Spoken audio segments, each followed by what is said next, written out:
Hi, and welcome to this episode of John's Model Kit Review. Today's build log video will be part 1 of the MiniArt P-47D 25RE Thunderbolt. This is the basic kit. It is MiniArt part number 48009. This kit has gotten a lot of good press lately. It's currently considered to be the definitive P-47D Thunderbolt kit on the market in 1/48 scale. We'll take a quick look at what comes in the box with this kit, and then I'm going to go over construction steps 1 through 8 in this video, and those cover building up the interior of the aircraft and then assembling the fuselage halves together. Looking at what comes in the box, there are lots of sprues of plastic parts. They have very crisp detailing on them. The surface detail on the exterior parts is extensive. It's engraved detail, it has engraved panel lines and rivet detail. And while the detail is a little bit on the overdone side, it should really look nice once the aircraft is painted and weathered and decaled. The clear parts on this kit look really good. They are clear. I don't see any mold defects in those. There's extensive detail on the sidewalls and on the interior of the kit. The engine in this kit looks to be a gem. The engine should build up to make a very accurate representation of the R2800 found in a Thunderbolt. The instruction booklet is very nice. It has clear diagrams of the construction sequence. It also has full color 4-view profiles of the 2 aircraft marking options that are included in this kit. The decals on this kit look very comprehensive, and they also look to be of very good quality. Looking at the instructions, step 1 covers the seat assembly. There are actually 7 parts in the seat assembly, and right off the bat, this lets you know what you're going to be dealing with as you go through the construction steps with this kit. It is extremely parts heavy, it is very detailed, and it is also very fiddly with a lot of small fragile parts that are easily lost or broken. You can see the completed seat in this picture. It really does look nice in the end. And the way that it attaches by the 2 smaller legs on the back of the seat at the bottom part of the seat, and then it also attaches to the firewall behind the seat. Once those attachment points are all in place and glued together, the seat assembly is actually pretty strong. In step 2, we're attaching the seat and control column and some other levers to the cockpit floor. This step went very easily, although I left the seat off of this assembly until everything was painted and detailed. I used RLM 83 for the dark dull green in the cockpit interior. Step 3 covers more of the interior assembly. This covers the rudders and the right-hand sidewall, the firewall, and the backrest armor plate. And again, I made sure to detail all of these parts prior to assembling them.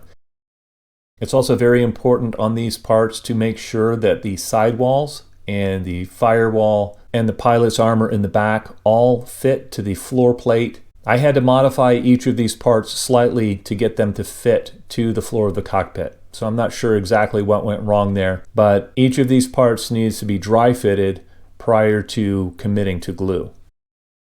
In step 4, we're working on the left-hand cockpit wall. We're also working on the instrument panel. The detail in both of these areas is excellent. The only difficulty here is getting these small parts attached to the left-hand sidewall. A lot of these parts are very, very tiny, and they're so small that it's very hard to hold them and then clean up the sprue attachment points on them. I did lose one small part during the assembly process, and it shot off into the ether. I have no idea where that went. Thankfully, it's not something that you're going to notice on the finished kit. The control panel itself is beautiful. It's very well molded. I used the instrument panel decal on this one, which consisted of a clear base film with the instrument dials all printed on the one sheet. It was somewhat delicate, and it was a little bit difficult to get that into place. But once in place, it settled down completely into all of the detail. You can't tell that there was any decal carrier film on that at all. Subsequently, I've gone back and added a drop of clear to each of the instrument face dials, but this is one of the best out-of-the-box instrument panels that I've seen. Very, very nice.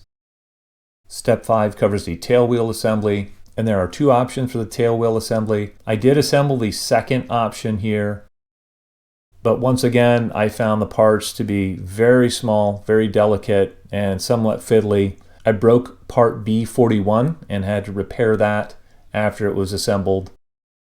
I also found that the vertical shaft of the tail wheel leg fit very loosely in the hole that's provided for it.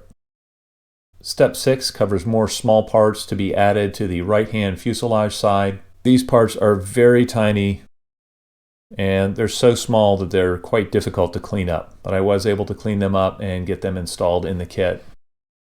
I deviated on the installation of the antenna. I actually glued that in place, and then I cut the vertical antenna shaft off to be replaced at a later date. The tail wheel housing and the turbocharger outlet were also glued in place at this time, and these fit very, very well. And I glued them on one side, and then I held the fuselage halves together to make sure that the alignment was correct on these. In step 7, we're just gluing the fuselage halves together around the interior assembly. This went very nicely, and if I do have to use a little bit of putty, it's only going to be very minor. The fuselage seam itself should clean up very nicely. You can see what's visible through the cockpit opening here. The detail that's inside looks very nice. And you can see that really nice instrument panel as well, which I'm happy about. In step 8, we're adding parts to the cockpit combing, and then we're gluing that in place. Here's the part ready for installation. And you can see with a little bit of cleanup, this fit right into place, and all the seams are on natural panel lines. So I don't think you'll need any putty for this part either. All right, guys, that concludes my current progress on this kit. That is the first 8 steps of construction. I will be releasing more build logs as I progress on this kit. What I'm seeing so far, the detail is absolutely outstanding, but this is a very parts-heavy kit.